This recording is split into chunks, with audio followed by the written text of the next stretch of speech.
News 18 पूछता है कि क्या बिहार में टैलेंटेड छात्रों की कमी है। न्यूज 18 ये भी पूछता है कि क्या बिहार में कॉम्पिटेंट छात्रों की कमी है, जिसका जिक्र चंद्रशेखर कर रहे हैं। इतनी संख्या में आखिर बिहार में आईएएस कैसे बन जाते हैं जब टैलेंट नहीं है? तो क्या बिहार में टैलेंट की कमी है? तो ये सवाल जो है वो खड़े हो रहे हैं और इस सवाल को लेकर के बिहार में बवाल भी मचा हुआ है। इतनी संख्या में सरकारी पदों पर आखिर कैसे चले जाते हैं? क्या बिहार के छात्र शिक्षक बनने के लायक नहीं है? ये भी न्यूज 18 पूछता है। साथ ही सवाल यह भी है कि क्या बिहार में के छात्रों में प्रतिभा की कमी है? और इन सवालों का जवाब खुद तलाशना भी होगा सरकार को कि आखिर ऐसा बयान देने का मतलब क्या है। प्रतिभा की कमी के लिए जिम्मेदार आखिर कौन है? अगर प्रतिभा की कमी सरकार मानती है, शिक्षा मंत्री मानते हैं, बिहार में आखिर शिक्षा का बेड़ा गर्क किसने किया? यह भी सवाल खड़ा हो रहा है। कौन है जो बच्चों को पढ़ने नहीं देना चाहते हैं? सवाल यह भी है कि प्रतिभा की कमी के लिए जिम्मेदार कौन है?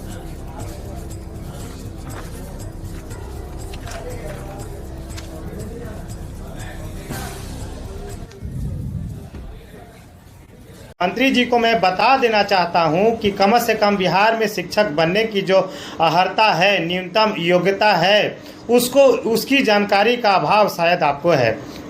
क्योंकि विज्ञान और गणित के शिक्षक बनने के लिए बिहार में एसटीटी पास होना जरूरी है। और सीटेट वाले यदि आप डोमिसाइल बाहरी बच्चों को आप मौका देते हैं तो बाहर के सीटेट वाले बच्चे आएंगे जो केवल 1 to 5 और 6 to 8 में बहाल किए जाएंगे। ये कहीं से भी विज्ञान और गणित और हिंदी अंग्रेजी के विषयों के शिक्षक नहीं बन पाएंगे। तो शिक्षा मंत्री जी, आप बयान देते वक्त कम से कम इस बात को जान लें कि बिहार में शिक्षक बनने की क्या योग्यता है। आप हड़बड़ी में हमेशा गड़बड़ बयान देते आए हैं। कभी ये सरकार पलटू मार लोगों की सरकार है, ये पलटते रहते हैं। राज्य के नौजवानों से, राज्य के अभ्यर्थियों से कोई लेना देना नीतीश कुमार को और तेजस्वी यादव को नहीं है। ये आप अन्य राज्यों में, बगल के प्रदेशों में देखें, कोई अन्य राज्यों का एक लिमिटेशन है और नहीं के बराबर है। और आपने पूरे वैकेंसी ऑन करने के बाद एकाएक आप संशोधन करते हैं कि अन्य राज्यों के बच्चे आएंगे। ये बिहार के बच्चों के साथ घोर अपराध कर रहे हैं, निंदनीय है। बिहार के साथ ये मजाक कर रहे हैं और ये चाहते हैं कि शिक्षकों की बहाली नहीं हो। आपने देखा है, इससे पहले जब बिहार पब्लिक सर्विस कमीशन से उच्च शिक्षा में बहालियां हुई थी, हमने सदन में प्रोसीडिंग में देखिएगा बहुत जद्दोजहद किया था कि ये गलत कर रहे हैं, राज्य के बाहर आ जाएंगे। जो मापदंड आपने बनाया है उसमें राज्य के बाहर से आ जाएंगे। और हुआ यह कि 97% जो टीचर की बहाली हुई, रिक्रूटमेंट हुआ, वो सब बाहर से आ गया, बिहार के बाहर से आ गया।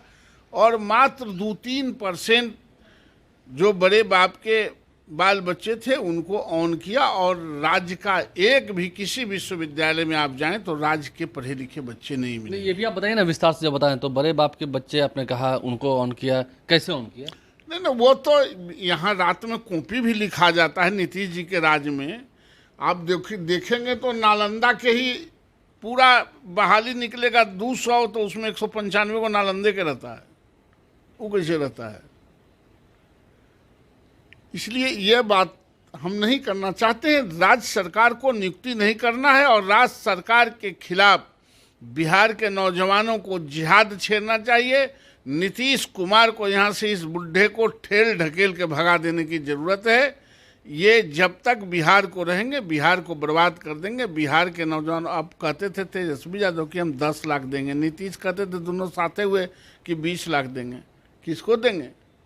राजस्थान से लाके, बंगाल से लाके, उत्तर प्रदेश से लाके बिहार के बच्चा के नहीं देंगे। आपको लगता है बिहारी छात्रों के साथ छलावा है ना? ये निश्चित रूप से छलावा नहीं है, ये उसके साथ घोर अनर्थ है।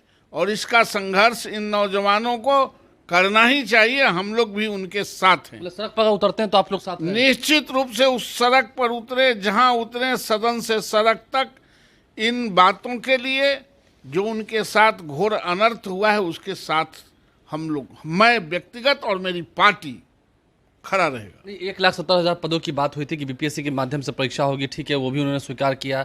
अब जब कहा जा रहा है डोमिसाइल नीति को लेकर के जो फैसला आया आपने देखा, तो कैसे देखते हैं? क्योंकि ये तो नौकरियों की सरकार है ना, तो नौकरियों पर डिबेट करती है बीजेपी। नहीं नहीं, ये सरकार सिर्फ बाहर के लोगों से माल प्रैक्टिस करने में, जिसे उच्च शिक्षा में हुआ उसे माल प्रैक्टिस करेंगे भी और कोई जानेगा भी नहीं। मतलब पैसे लेकर नौकरी देंगे ना? निश्चित रूप से ये पैसा खोरों को, रिश्वतखोरों का ही ये जमात है, अपराधियों का ही जमात है।